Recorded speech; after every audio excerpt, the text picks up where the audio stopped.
Oh, sports it is, huh? The Pete Sousa Show, 21st floor of the Alico building. We're live in Central Texas, like the Thanks Slovacics. We're getting ready to do a live show, a live slow at Slovacics, a live show out at Slovacics. I can't wait to hook up with Ray and everybody out there. Also, Sakura Family Ford, we're coming to you guys. All good stuff happening, man. We're presented by D1 and Daniel Stark, too. Or are they presenting? I don't think so. They're just part of the whole team here. Either way, I'm here, and I couldn't be any happier. I do think, though, I might need, I'd love to get some maybe a little more hardcore music for the start of the show outside of Mike, like playing a banjo or whatever that is. You know that's Mike Hamilton performing. Did you know that? Wait, you're being serious? Yeah. I mean, he just says sports. Yeah. I thought they said that it was all AI generated. No, well, hate to reveal the secret. No, the music is, but the voice is Mike's. Oh, I did not know that. Yeah. That is wonderful. Yeah, so he did a pretty good job. Where is Mike today? He went to the dentist, and he's working from home. Awesome. He had a big day yesterday. Hey, Mike. Mike. He had a huge day yesterday, to the point where I did like a buddy check on him later on in the day. Not to disparage the real buddy check, but Mike's a buddy, and I wanted to check on him. Today, I'm coming to you fresh off a quick speaking engagement. I had the opportunity to go over to Baylor and talk to a class there about journalism, about podcasting particularly. I wasn't ready, though. I had a surprise. So I walk into the building there, the Castle Law building on the campus of Baylor, and I'm ready to go. Claire Sanama, she's the one who's the professor of the class. She's got a book coming out. Killer Story is the book. She has produced shows 48 Hours, 2020, Big Time True Crime. You got to check her out. Obviously, Baylor grad. She's got a class there. She's actually been on The Payoff with Pete. So you can check her out there. Anyways, it was her class. I walk in. Who do I see? Right there, front row. You think it was VJ Edgecombe? It wasn't. It was Aaliyah Binford, and that made me more nervous. Now, who is Aaliyah Binford? Well, I'll tell you who she is. She's only one of the best softball players in the country, and I had a chance to call some of her games last year. I mean, she is literally, I have called her Baylor's version of Beyonce, because the way that she handles herself in the circle and the way that she handles herself at the plate, she's just got that star quality. When she's out there, she's owning it. A lot of fun to watch her play. Get a chance to do it this season. I highly recommend it. So Aaliyah Binford was there, which made me nervous right away. But then I got into the whole chat, and it was a lot of fun. And it's really cool to be able to talk to these classes, because it's basically like you're talking to yourself, because you're talking to yourself as a young kid, I think, a lot of times, and some of the things that come out of my mouth. I truly believe in instances like that, like somebody else is speaking. When I'm speaking to a group, like somebody else, something else is kind of speaking through me, because I'm a little more, I don't know, charismatic, I think. And the message kind of shines a little brighter. So that was cool. Here today doing the Baylor basketball game tonight on the Baylor Sports Radio Network. Baylor and Sam Houston. Scott Drew says, hey, the train is back on the tracks, baby. Said it yesterday in his media availability. One thing he mentioned that I think is kind of an interesting wrinkle into where Baylor is this season, from a program standpoint. You know, last year they played games. They started playing games over at the what the heck is that place called? Farrell Center. The Farrell Center. They started at the Farrell Center, and then they moved over to the Foster Pavilion. Cam was like, "Whoa!" He like snapped at me. Wow. So Foster Pavilion. Foster. It's like, wow. Cam, you did this. You go, Foster. You took your little AirPod out. Thanks, Cam.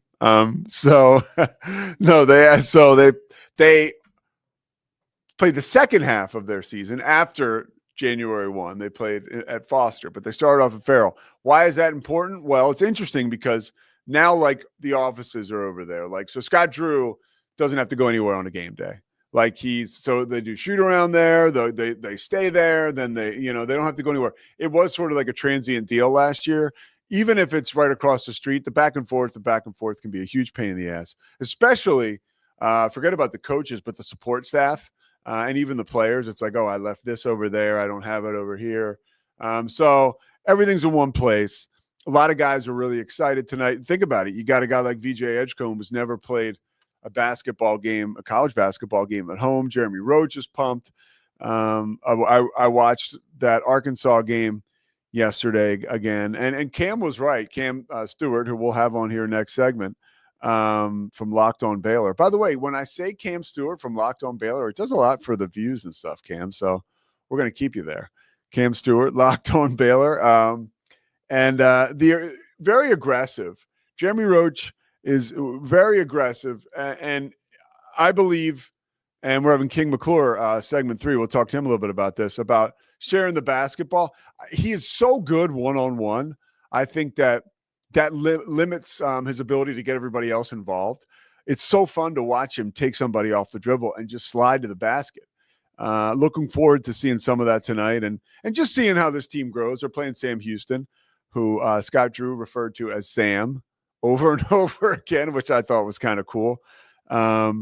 They won their conference last year, and it's honestly an opponent that is welcomed, I would think, for Baylor after you play 2 ranked opponents. I don't know that any team has played a more difficult schedule to start the season, so it's nice for them to have an opportunity maybe to play a little man-to-man, to play zone, to kind of find their footing against a team like Sam Houston. And it's funny because I don't think Sam Houston's going to catch a break. Baylor finally has a chance to breathe and kind of do their thing, and I think they'll be doing it tonight. Some bad news on the football front, not terrible, but you felt it coming. Jerry Faust passed away. I don't say you felt it coming, but he's 89 years old. So Jerry Faust passed away at 89. We'll talk about him in a second because there's really interesting wrinkles to his whole career. And then John Robinson, who literally is like a football legend, passes away yesterday. And Jerry Faust, I know it was announced earlier this morning that he died. The Jerry Faust thing is so freaking interesting. If you take yourself back, Dan Devine coached at Notre Dame, and his last year they were 9-2, and they went to a Sugar Bowl. The years preceding, they were either in the Cotton Bowl or the Sugar Bowl, and they were good, always vying for a national championship in that conversation.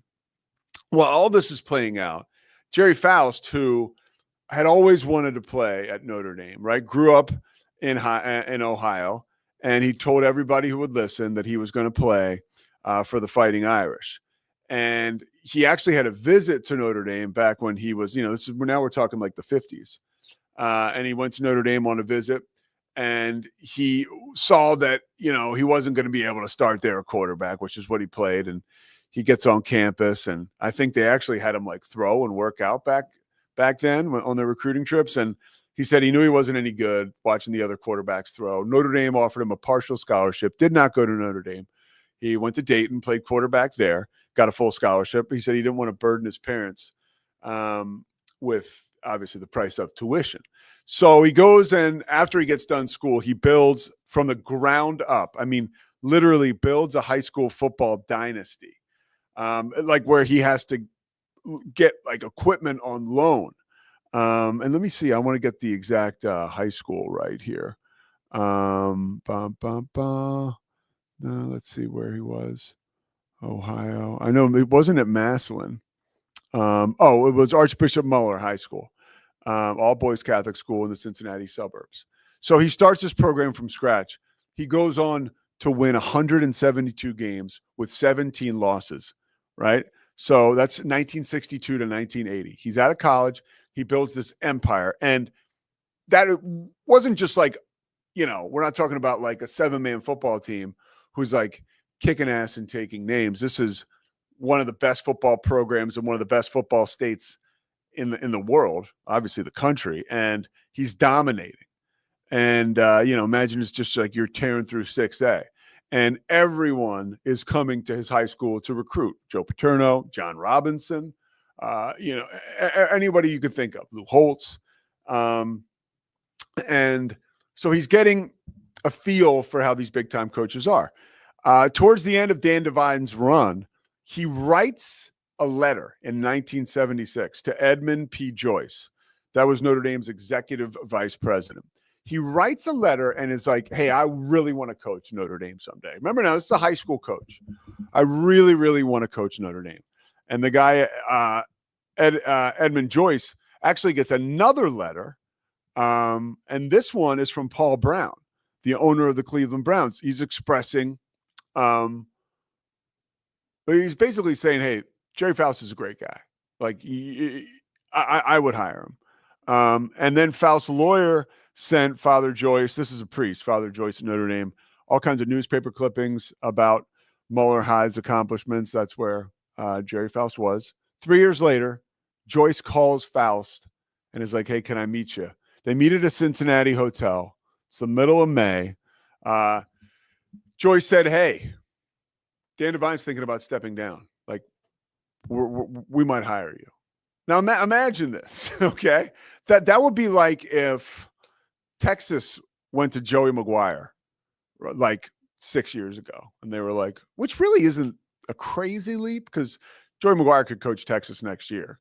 I mean, literally, like if crazy things happen, right, and Texas Tech were to go to the playoff and get to maybe the Final Four, and let's say Steve Sark, like something crazy happens. Joey McGuire is at that level, but 6 years ago he was coaching at Cedar Hill, and he was known as an amazing high school coach and a great recruiter, but no real blueprint there for how he would do at the college level. He has done fairly well so far. We'll find out.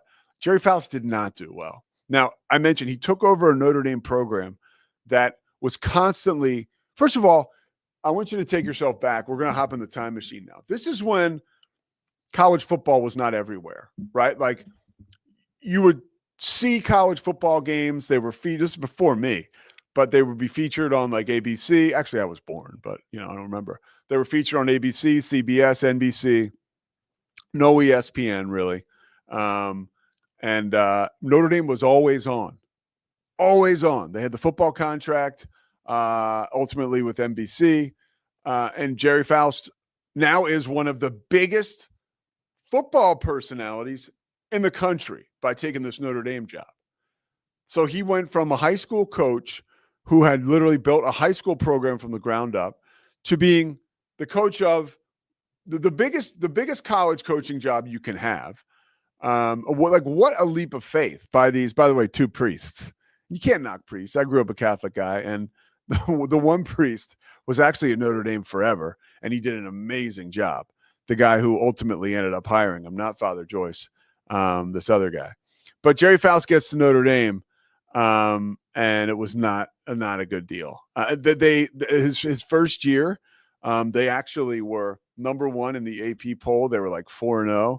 Beat LSU in his opener. They were ranked number one in the country, like I mentioned. That was as good as he would do. They would finish that year, I think 5-6. They went 6-4 in 82, and then in 83 and 84 they went 7-5. And in his last year they were awful. And the bummer was he announced his retirement. They were 5-5 in his last year. He announced his retirement, and then his last game, if you've ever seen the documentary The U, was a 58-7 drubbing at the hands of Jimmy Johnson and the Miami Hurricanes. So that was a rough one for Jerry Faust. In his last game, I remember reading about this. Tim Brown dropped a pass over the middle that he should have caught.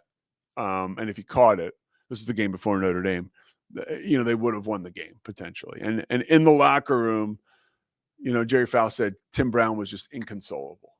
And he said, I got to stop. I got to stop doing this, because if these guys had a better coach, Tim Brown wouldn't be in a position where he's got to make a catch to win the game. These guys should have been in cruise control. And so he stepped down, I'm sure, at the behest of some of those priests over there. He ended up coaching at Akron for 9 years, where he didn't fare very well there either. 43-53 was his record. And then he worked as a fundraiser at the school and then retired in 2001. Over the course of the past, I guess, since 25 years, he had been like a mainstay at Notre Dame football games. Apparently, Jerry Faust was like one of the greatest all-time people like you'll ever meet, and just a lovely guy by all accounts. You want to talk about accountability? Like he owned everything that went wrong within that program, and unfortunately, he just wasn't the right guy for the job, and maybe he didn't have the bones to be coaching at such a big time level at such an early point in his career. But pretty interesting stuff there. If that were to happen today, I think people will be. I mean, imagine Alabama hiring a high school coach, in Birmingham. That was one of the. I don't think it would ever happen, but it certainly could. At the time, that was something that had been totally unheard of. So Jerry Faust, rest in peace. And John Robinson was a football coach who had great success. He is on. Here's what you need to know about John Robinson. He is on the very, very short list, and he is near the top of it, of coaches who had success both in the NFL and in the NCAA. You don't see that often. I mean, Nick Saban, obviously a more prominent figure in the college football rankings or ranks than John Robinson, but Nick Saban couldn't win in the NFL. John Robinson could. I mean, every year he was with the Rams, pretty much they were contending for, a top spot in the NFC, maybe going to the Super Bowl. Now they didn't. But he also had great success at USC as a head coach in 2 different stints, finished up his coaching career at UNLV, and then was actually a part as a consultant, finished up his head coaching career at UNLV from 99 to 2004.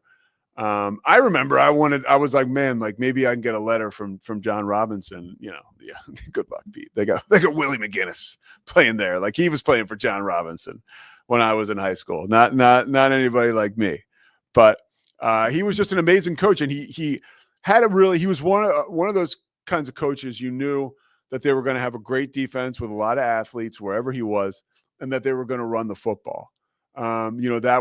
He took over, Marcus Allen, right? Like Charles White. He's got 2 Heisman winners from USC. And then, of course, you look at Eric Dickerson in the NFL. He knew who he was going to be. At USC, it was student body right, left. And then, obviously, with the Rams, it was Eric Dickerson, right? Eric Dickerson left. And then his final, I guess his last hurrah, you will call it, was successful. He died in Baton Rouge, and towards the end of his life, he was a coaching consultant for Coach Ed Orgeron. And hey, our guy here in Waco, right, Dave Aranda. I'm sure there probably weren't any scintillating conversations between the two of them, but maybe, and certainly in the same orbit there.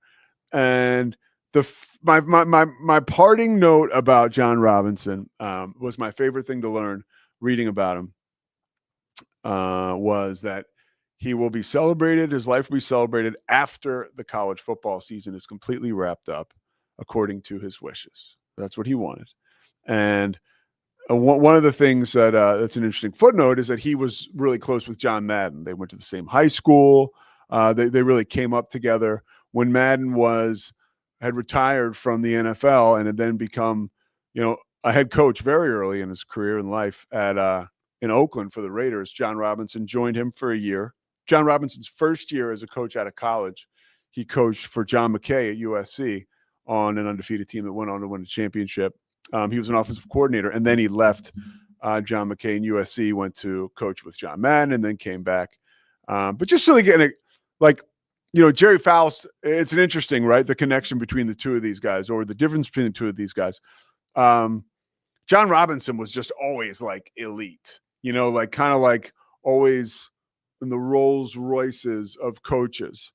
And obviously he earned his way there, but had some connections coming up, and was a terrific coach, throughout. Jerry Faust was interesting, right? Like a guy who was basically like a startup, a gritty guy who used charisma and charm and dedication to kind of get to the top. And when he got to the top, it was too much for him. But that's also a story around a lot of things in life, right? Like, well, like you have to, a lot of times you have to build up to the moment. Even if you've coached tremendously in high school for 18 years, like that Notre Dame job, especially back then, that was, I can't even imagine the pressure and all the eyeballs on him. He said he was ready. He said he was grateful. And it certainly impacted a lot of young men. And so that's a legacy that lasts forever, but on the field, not so hot. But yeah, those two coaches passing away, being like an old school football guy, I've been thinking about them this morning a lot and just how they were both 89 and both historic football coaches. And I'm sure neither of them would ever give a shit that I would mention them on this show, but I felt like it was something I wanted to do. So the Pete Sousa Show will welcome Cam Stewart following this short break. Cam Stewart of Locked On Baylor and the Rogue Media Network. He calls high school football games. He turns high school football games down. He'll be on ESPN Central Texas later today. He's had car trouble. He doesn't have car trouble. He has famous comedians on his show. He is next. It's the Pete Sousa Show. Sports, Pete. Nobody tells our stories better than our clients. The difference is stark. I was rear-ended at a stop. I thought I was fine, and then once I got home, I realized it's a lot worse than I thought. I ended up having a ruptured disc. You say you're not hurting, and then an hour later, you're saying you're in all this pain. I just felt like most people would think that I was lying. That's when I decided to call Daniel Stark. I owe a lot to Daniel Stark. They really got me what I deserved. The difference is stark.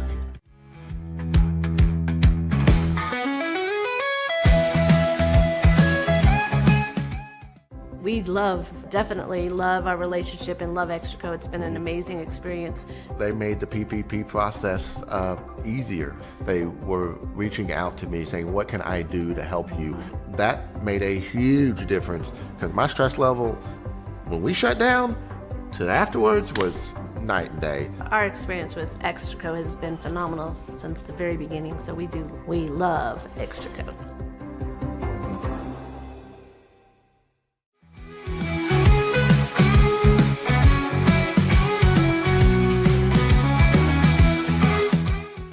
All is right with the basketball world. God's gift to the game of basketball, the Boston Celtics are back in the NBA Finals, baby.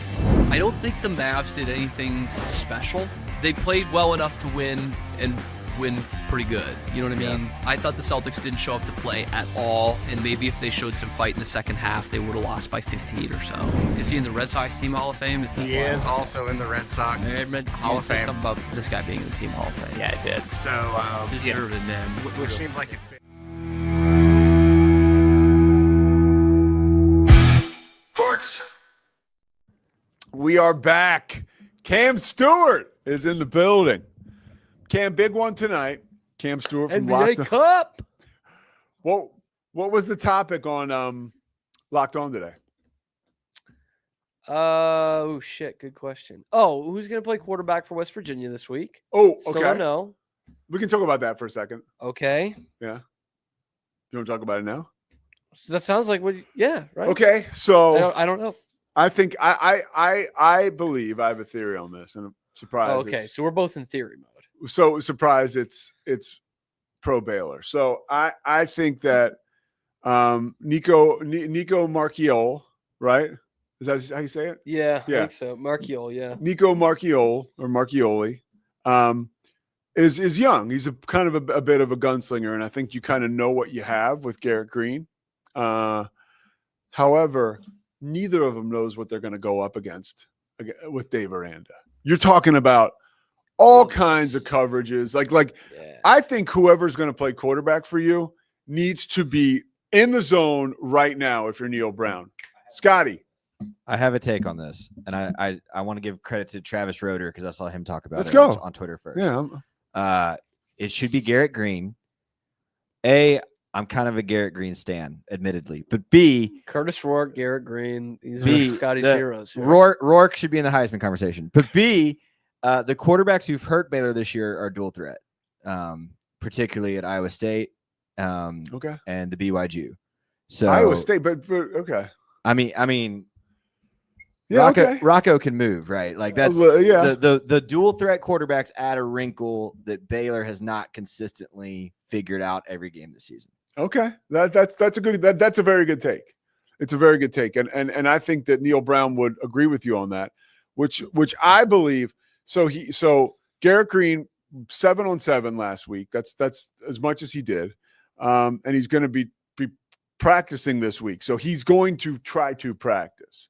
I'm going to try to make it. Cam, do either of you guys have apparently any more? practiced? Okay, They were reevaluating today. uh-huh.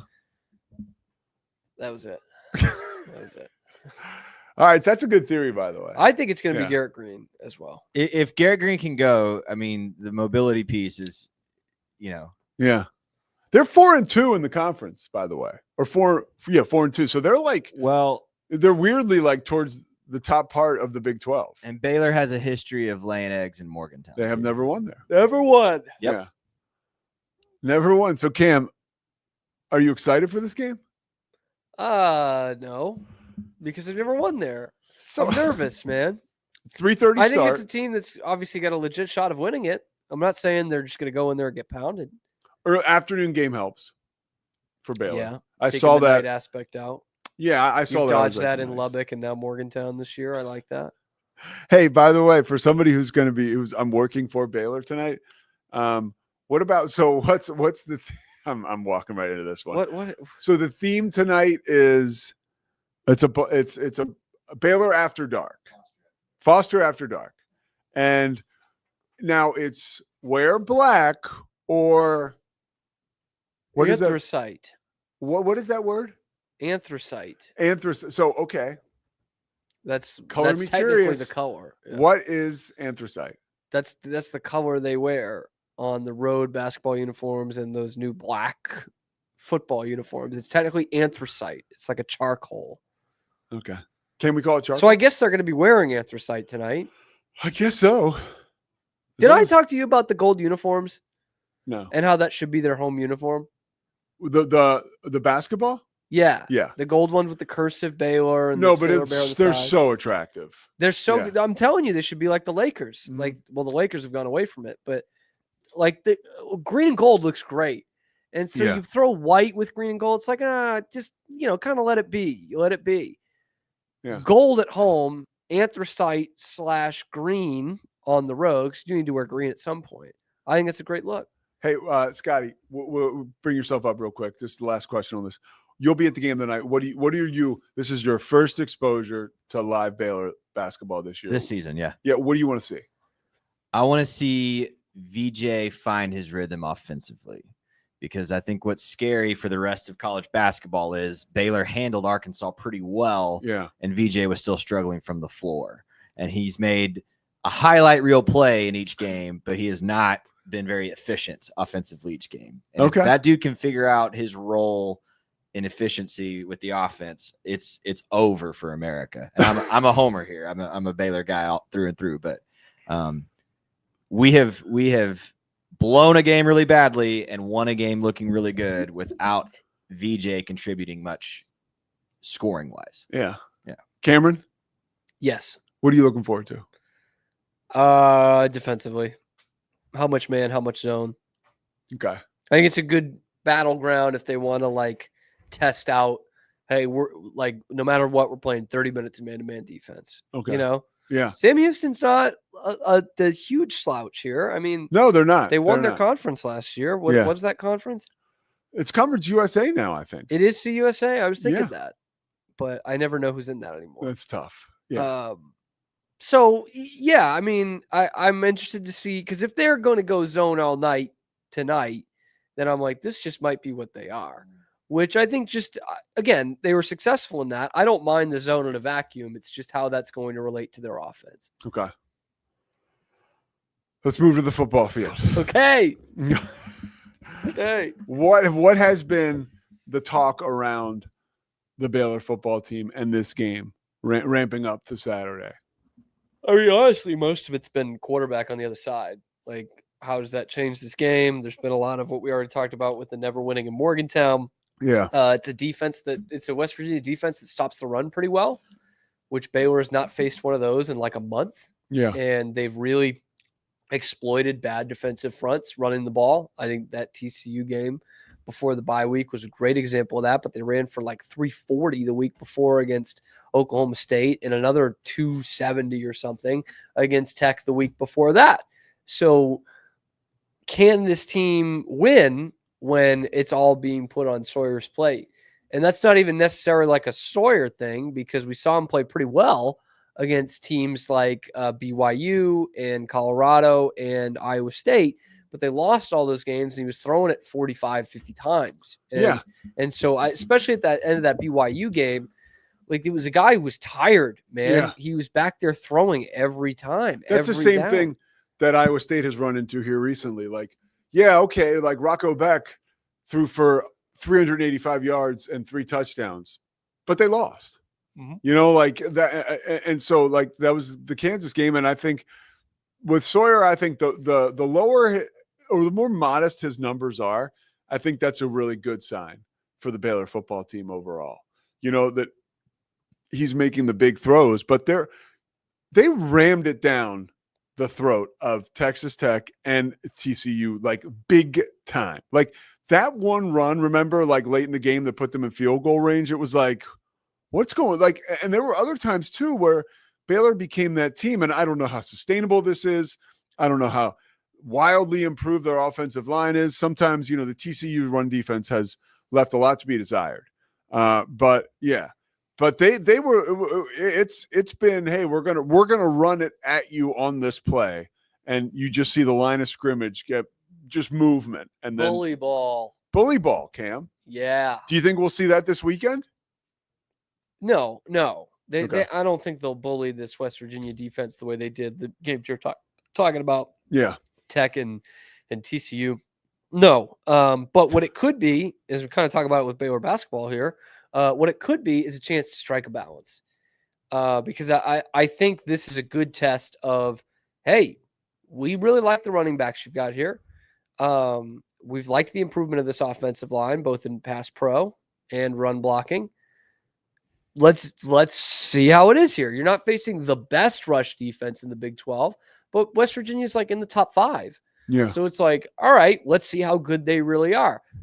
Don't need 250 yards from you, but if I can get 150 from you against a defense like this with a guy like Sawyer, the way he takes care of the football, I like our chances. So it is about kind of striking a balance this week. They haven't needed to do that the last couple of weeks, even though they did against Texas Tech, right? I mean, Sawyer threw 5 touchdowns and they ran the ball for like 200 some odd yards. It was a pretty good balance.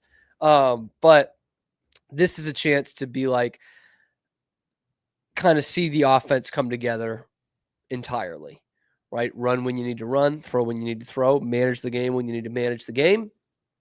This is a West Virginia defense that's good, not great. In fact, they're pretty bad against the pass. So see how balanced you can get. In the name of the game, of course. Yeah. You know, you don't need to continue to run for the sake of balancing when Sawyer's thrown 4 touchdowns in the first half. But yeah. All right, let's pivot. Any good TV? Look, anything you're watching? Big time tonight. We're gonna miss it live, but we do. I'm gonna have to watch it tomorrow morning or something. We are going to find out. We are going to find out who killed Aaron Hernandez tonight. That's not funny. I can't wait. I'm not up to speed on that. Yeah, No. I mean, I kind of know what happens.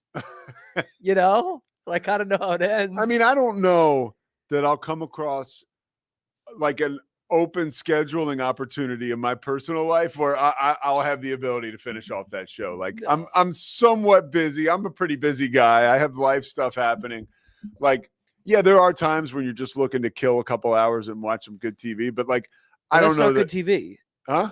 That's not good TV. No. So there's your first issue. It's not. And it's like I just did an interview before your show where we just talked about watching shitty movies, which I do love to do. And I love making fun of it, but it's like the Hernandez thing, like wasn't like it was old. By the way, it was there's the same thing every week. There was a guy at the Eagles game with a Hernandez jersey on. How about that? It was a white Patriots jersey, 81 Hernandez, and it had the Super Bowl logo on it. Hell yeah, he caught a touchdown in the Super Bowl. Yeah. They were wearing blue in that Super Bowl, but he did catch a touchdown. Yeah, isn't that wild? He opened the vault. On the show the other day with Mosley, he some mention of 81 came up, and we were talking about some of the Cowboys who wore that number, and he was like, "Who's some of the great Patriots to wear 81?" And like he has that pause where Mosley's about to say something still, and he's like, well, maybe not Aaron Hernandez. I was like, yeah, Randy Moss, Russ Francis, Aaron Hernandez. He was on this show yesterday. Bethel Johnson, former Aggie. He was on this show yesterday, and he was throwing 100 miles an hour. Like Really? I didn't want to clip this as a short because I don't like doing people like that. But he goes, yeah, he's more concerned about the curtains at the stadium than he is about his paternity test. I'm like, I mean, heck, that's where Mosley gets kind of Southern. He cares more about the curtains than the paternity test he's got to take.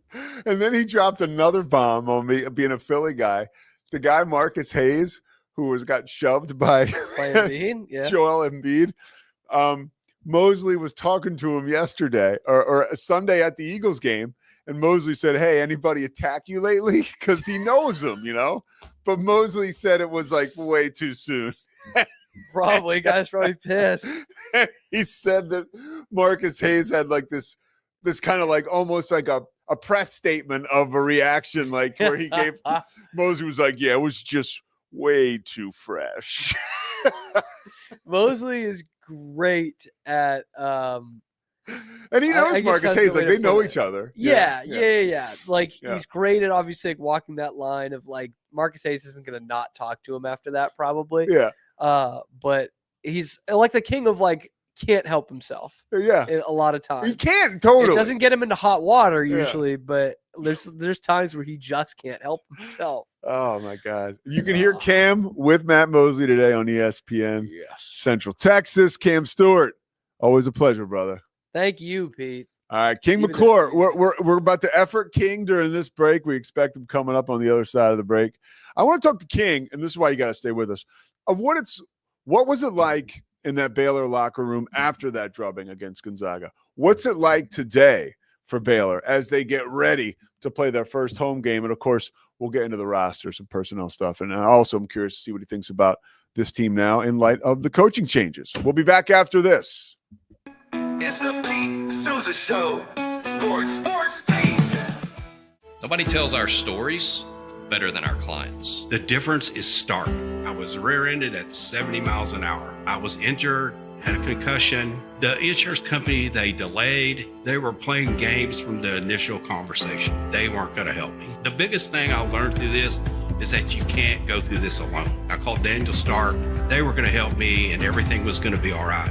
Daniel Stark got me 10 times the insurance company offered. The difference is Stark. We definitely love our relationship and love Extraco. It's been an amazing experience. They made the PPP process easier. They were reaching out to me saying, what can I do to help you? That made a huge difference because my stress level, when we shut down, to afterwards was night and day. Our experience with Extraco has been phenomenal since the very beginning, so we love Extraco.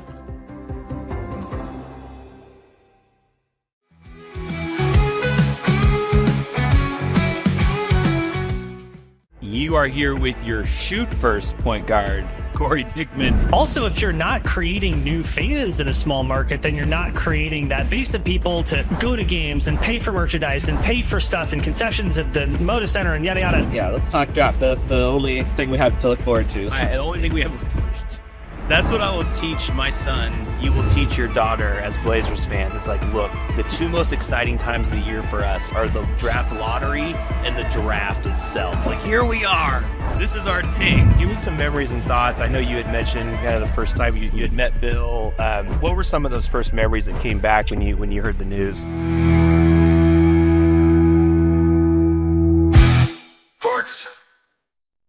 All right, the Pete Sousa Show, powered by Slovacics, is back, and we're back with King McClure. King is out at a restaurant in the and I'm guessing somewhere in North Texas. Where are you eating right now? Man, I'm at Ascension, man. I'm at the coffee place Ascension. They actually have this breakfast hash, right? I know it's like 142, but they have this breakfast hash that I just found out about, Pete, and I'm trying to lose a little bit of weight. Because last time you saw me, I was a little too big. Like I was getting a little too chunky. You look like you can still play, man. No, listen, you're right. I carry my weight really well, but I don't feel it. Like I feel the excess weight, and it's not good for me because I got a heart disease, Pete. So I gotta figure it out. I gotta eat healthier, and that's what I'm doing here, trying to eat healthy. By the way, King and I are the only. God willing, we'll get to call some more games again together this year. We're the only play-by-play and color analyst duo that both have defibrillators. I mean, you will not find that anywhere else. For sure. I mean, defibrillators, man, and it's actually crazy when you told me that. And I think we're like the tallest duo of actually maybe not, because I feel like you work with some people that are pretty tall. Because I was shocked by your height. I was shocked by how tall you were when I first met you. Man, King, I love working with you, and I love your basketball takes, and I want to take you inside and kind of put you in the time machine. You're on Baylor's basketball team, and you're playing a game basically a road game against Gonzaga in the first game of the year, and you get beat up like Baylor did in that game. What do you think Coach Drew was telling the guys after that game? Well, you know what, Pete? It's one of those things where, like, if I'm Coach Drew, I'm not too concerned. And the reason why is because when you look at that, right, they could have played the game at the Kennel at Gonzaga, but they chose to play the game in the arena in Spokane, which adds an extra 5,000 to 10,000 seats, I want to say. So now it's about 15,000 to 20,000 people that genuinely hate Baylor. Why do they hate Baylor? Because of what we did to them in the championship game, right?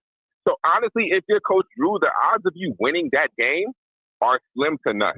You're dealing with a bunch of new guys in a day and era where transfer portal is the way, right? A bunch of new guys who have never played together. Yes, they've had scrimmages, but they've never actually been in a real game atmosphere together, right? And you're going against 20,000 people, plus one of the best teams in the country who have an experienced backcourt. The addition of Caleb Battle is so huge for Gonzaga because that just provides more perimeter scoring, something that they really needed last year. So Gonzaga is a top 5 team in the country who we can really see in the Final Four. So you're playing against a top 5 team in the country, a potential Final Four candidate, against them and 20,000 people in your first game of the season. That is a recipe for disaster, and that's exactly what happened, right? So if I'm Coach Drew, I'm not necessarily concerned about the loss that we took at Gonzaga. It would be all about the response. I think the game against Arkansas was bigger than the first one because you wanted to see how these guys responded, and you wanted to see how they play in an environment that's more conducive to what you'll see throughout the season, right? I mean, the game against Arkansas, now you're playing in Dallas. It's still a neutral site game, but it's closer to your home crowd. You're playing against a top 15 team in Arkansas who has draft picks all over the floor. And that was the key thing, that if we lose that game, now all of a sudden, if I'm Coach Drew, I'm a little bit more concerned. So for me, it was all about the response, and I think they responded really well, Pete.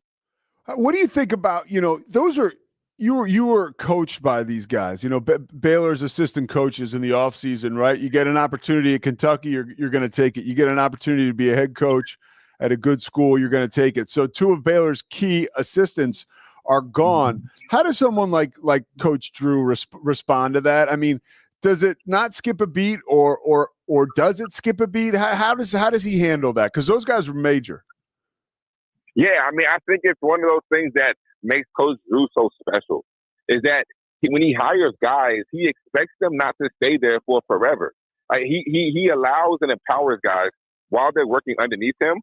It's almost like a partnership, Pete. Like when I play for Scott Drew, and there will be days where Jerome Tang ran practice or he ran the scout. So when you run the scout, like you're running the practice. There will be days where Alvin Brooks did the same thing, or even a John Jacobs. So because he empowers you and lets you have the freedom to be able to run the scout, run practice how you want to, and set things up the way that you would want to set things up, these guys go on to go to their own programs, and they're able to have success. Even like a Grant McCaslin, a Paul Mills. I mean, it was the same thing throughout my 4 years at Baylor with all these assistant coaches who we're now seeing have success at their own school. So if you're Scott Drew, knowing that you have this expectation of they're probably going to leave, they're probably going to have their own program, now all of a sudden it's what do you do next? So it's preparing, it's being able to find those guys in which you see the qualities in, the qualities that you saw in the other coaches. You see qualities in a guy like Melvin Hunt, who he brings on staff. You see like a guy like Steve Henson, right, who comes from different programs, UTSA, who was at Oklahoma when they were successful. I mean, you get guys in whom you believe in that have those same qualities that you see in everybody else. I mean, Jared Nunes is probably a guy who will be next on the totem pole. He'll be next to probably leave and get his own program, and I think he'll do one hell of a job, just like everybody else. I mean, Tweety Carter. Like, these are guys in which Coach Drew sees qualities in and is able to pick out, just like he saw in Jerome Tang and Grant McCaffrey and Paul Mills. I mean, that's just part of the cycle, but Coach Drew's resiliency, his ability to bounce back, it is so remarkable. And I think it's something that we don't value, we don't talk about that much. Yeah, it's great to get a perspective from someone like you who actually was there to see it. As a young man, and you're seeing someone like Coach Drew be so comfortable in his own skin to empower these guys, these assistants. How does that affect you? Does it make you believe even more? Yeah, I mean, Coach Drew inspires me, man. I mean, just seeing like where he took Baylor from, being able to take it from nowhere to now one of the premier programs in college basketball. I mean, inspiration is probably the word that I look to and I use when I talk about Scott Drew, just because he's able to be himself and like he's so genuine, right?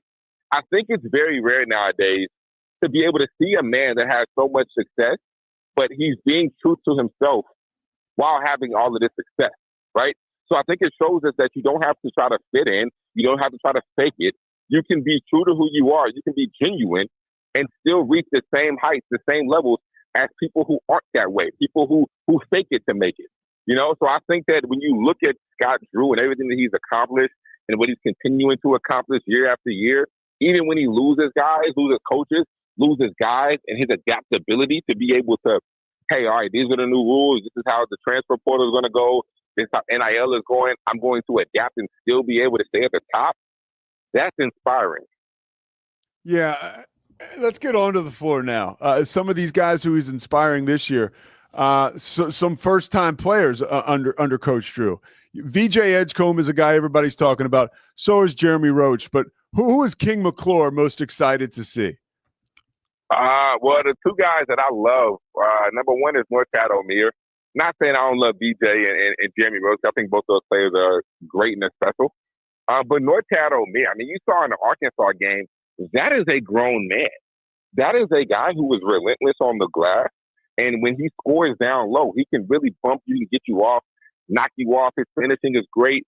He's only about 6'5", 6'6". When I went out there this past summer to play with him a little bit, he was kind of small. He was smaller than I expected, but he's bigger in stature. And he's strong, very strong legs, can really finish through, can power through the defense. I mean, he's one of those guys that you know what you're going to get every single time he steps on the floor. It's an absolute double-double machine. And the other kid I really like is Rob Wright. I think that this kid has potential to be special. I mean, you look at his pace, the pace that he plays with as a freshman, the confidence that he plays with, and I really think that we haven't seen anything yet. I mean, his ability to be able to get into the lane whenever he wants, the herky-jerkiness with his movement, I mean, his handle, his quickness, his finishing through contact. I mean, we see all of the things that you need in order to be a great guard, and he's only 18. I mean, he's so young, but hasn't even scratched the surface. So I think as time progresses, and as we go amongst the season, I think we're going to see Rob Wright have some really big breakout games. And I think the challenge that Coach Drew is going to have is how do you play Rob Wright and Jeremy Roach at the 1 and 2? Because typically that's a small lineup. I mean, 6 foot, 6'1". And then you have Jaden Nunn at the 3, or VJ Edgecombe was only like 6'3", 6'4" at the 3. But how do you play those two guys at the same time? Because Rob Wright deserves minutes, and I think we will see his minutes grow amongst the season as we go on. All right, King, last question for you. Great insight, dude. What are you trying to accomplish tonight if you're Baylor taking on Sam Houston? I mean, they've shown, right, that they've shown resolve. You know, they played 2 top 25 teams. Now you get a chance to play a mid-major, whatever you want to call it. As a player, what did you look to accomplish in these games? Well, here's the thing, Pete. Sam Houston, they're not a slouch by any means. And I think that's one reason why Coach Drew schedules games like this, because he schedules teams in which if you're a Baylor, you should beat. However, this is a Sam Houston team that has probably picked top 3, top 4 in their conference. And they have a great chance to make it to the NCAA tournament. Their coach is phenomenal. He's had success. He understands how to win. So, like, this is not going to be an easy game. So I think the biggest thing if you're Coach Drew and you're trying to get this team prepared for today is the ability to stay locked in, right? So you go on the road against a top 5 opponent, right? Of course you're going to be locked in for that, no matter what the result is. You play Arkansas, right? You get up for that game because it's a big game on ESPNU, prime time at nighttime, right? And they're a top 25 opponent. Like, how do you respond? How does your team respond when you're playing against an opponent who isn't a top 25 team, who probably isn't a top 50 team, but they're still not a bad team? Can you stay locked in? Can you have that same level of focus, the same energy, the same intensity in these type of games? And I think they will, because they're older, they're experienced. They have guys who've been around the block before, who understand these type of games. But I think that for me, like, that's what I'm looking to see. Like, will they have that same level of focus if you're Baylor playing against a team like Sam Houston? King McClure with ESPN, always with us in Central Texas. I appreciate your time, King. Of course, man. Anytime. Thank you for having me. All right, we'll talk to you soon. Right, that was King McClure, former, obviously, Baylor basketball legend, and with ESPN now. He does a phenomenal job. Scotty, I want to bring you in now.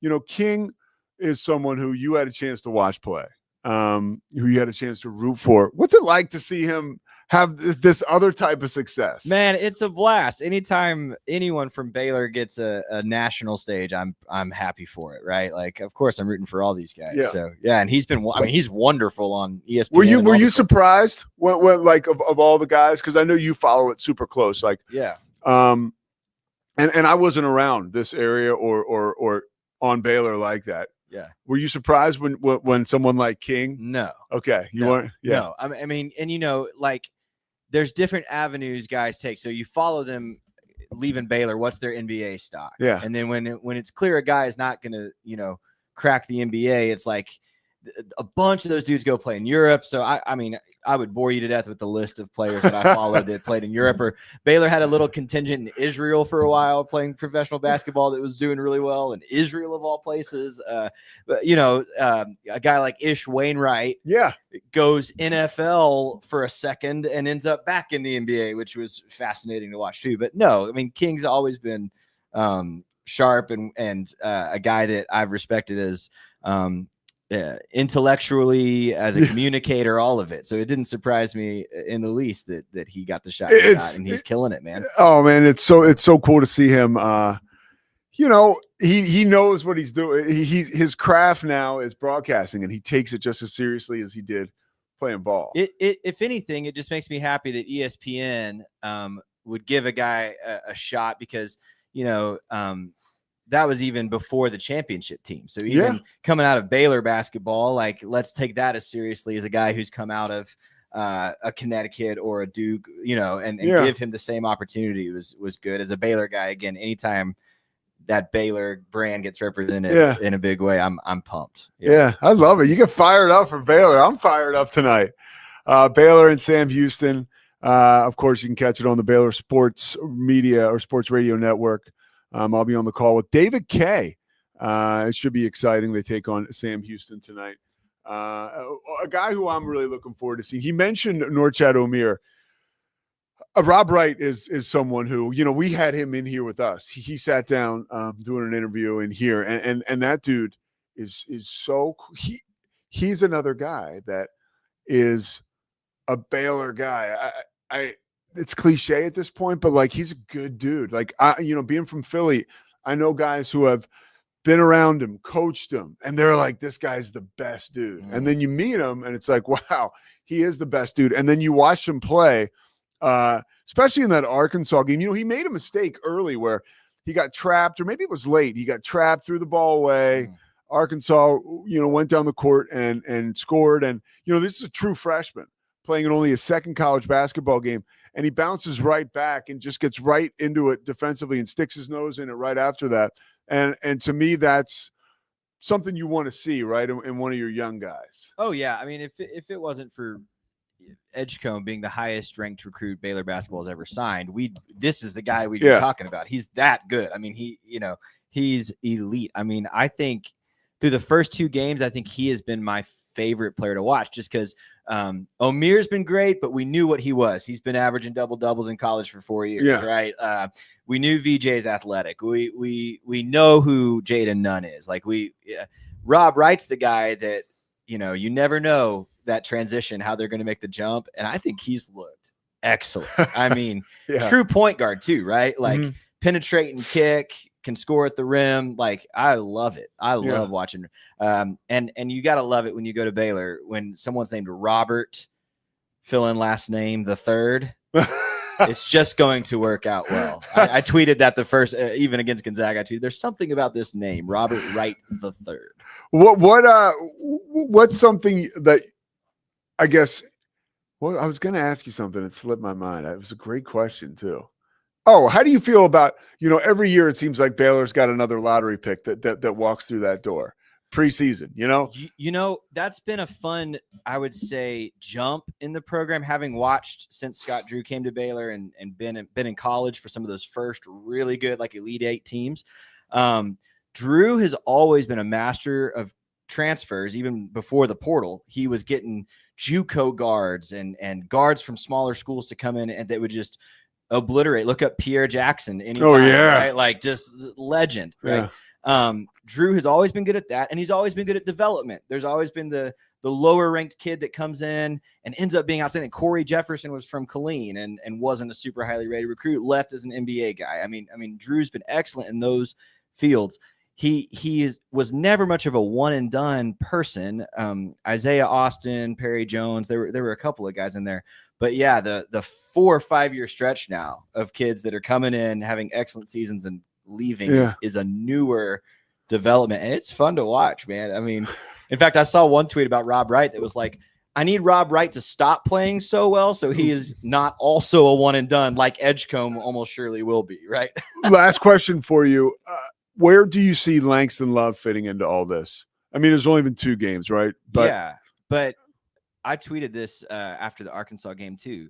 I don't think we can overrate how much he will elevate the entire team. I think his health and being able to play could take this team from like Sweet 16 to national champion conversation, because advanced statistics would say he could end up being the best 3-point shooter Baylor's ever had. And Baylor's had a lot of them. Yeah. And I think one of the things that's been missing from Baylor's game in both games is they have not consistently hit the 3. None hit some big ones against Arkansas, but nobody's gotten super hot from 3. We haven't shot particularly well from 3. Him coming off the bench, not only to kind of lead that second group, but also knock down some threes really consistently, changes the game for this team, I think. Especially because Edgecombe's going to be a driver. We've seen Wright's more of a driver. I think Roach is more comfortable on the drive. We got a lot of guards that are going to penetrate. Put someone else out there with none that can knock down a 3.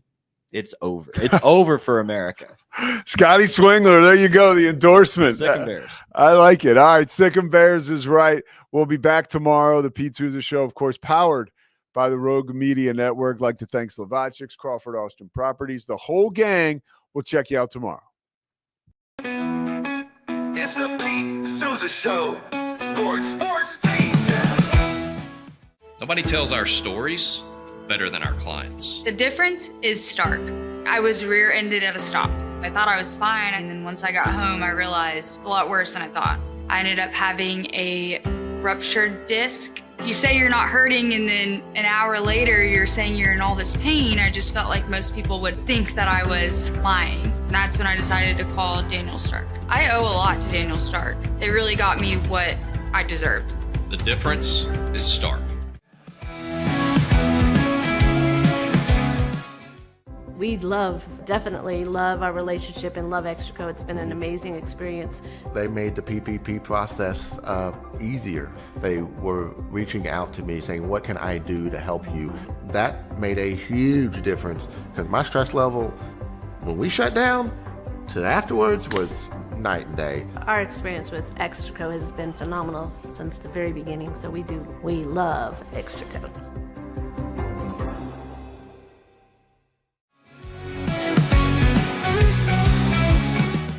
I mean, yeah, a new coach comes in, they're going to turn the roster. I think that's just we've got all these transfer portal stats and what Dion did and what Fritz has done. I mean, that's the deal, man. That's the game that's being played nowadays. Maybe a little bit unknown at quarterback. I mean, unknown to the rest of the world, but you know, he dove into the portal and got a guy who is super, super athletic.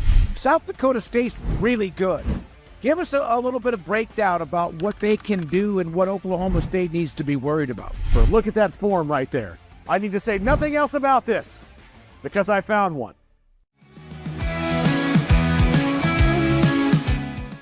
It is Matt Mosley, and it's the Obstructed View podcast, Rogue Media Network. I think they're learning that there's really no wonderful view of me. See, I feel like they think this feed's going to be really wonderful. There must have been no BS, like 20 scouts, 15 to 20 NBA scouts there to see him, and he was top 5. When your old number wasn't working, I went through various channels to track you down. So unfortunately, you can never get away from me. But I'm happy. Man. I'm happy to have you today. No, thanks for having me. And you know, we always family, no matter where I'm at.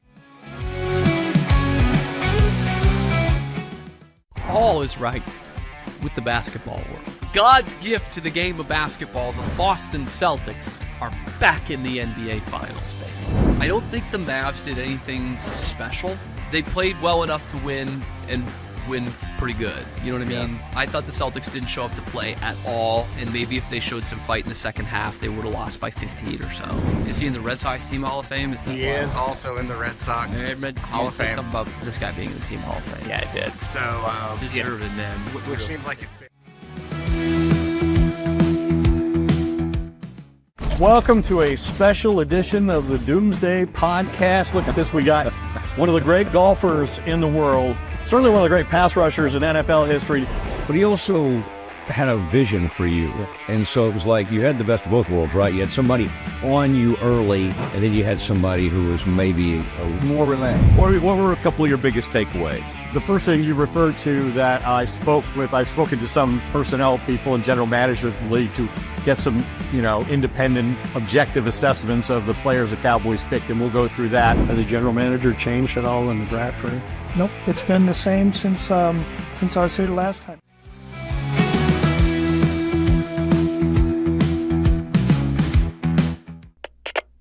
We